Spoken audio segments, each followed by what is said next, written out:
Senator Ortman. Thank you, Madam President. What the A14 amendment would accomplish would ask for this policy to be delayed until the federal government acts.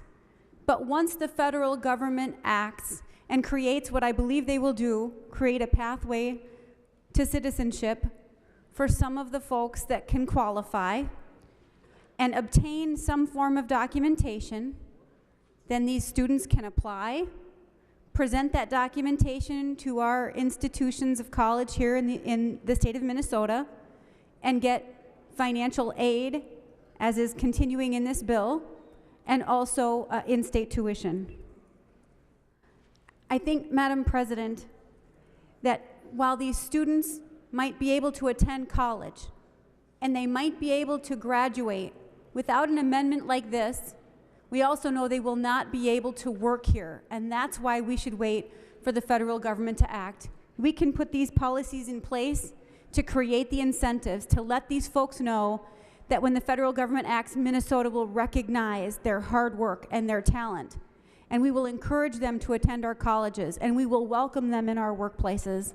That is what we all want to accomplish here. We do want to see more Minnesota students and more Minnesota residents attending and accessing our colleges and coming out and joining us in the workforce. We know that we need a very high quality workforce, and these students have earned an opportunity to attend our colleges and to have in-state tuition. We'd like to vote yes on this bill, Madam President, and we'd also ask for the support of the A14 amendment, and I would ask for a roll call vote. Senator Ortman.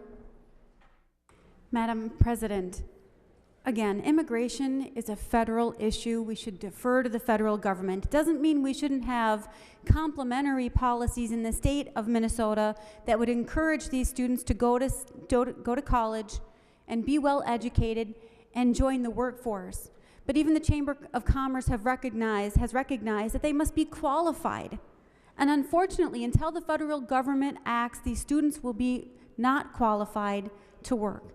And so I think waiting for the federal government makes some sense here. There are students all over the state of Minnesota that wait to go to college. My kids have waited to go to college until they could save enough money to go. There are folks that have had to work full-time for years in order to attend school part-time. People wait.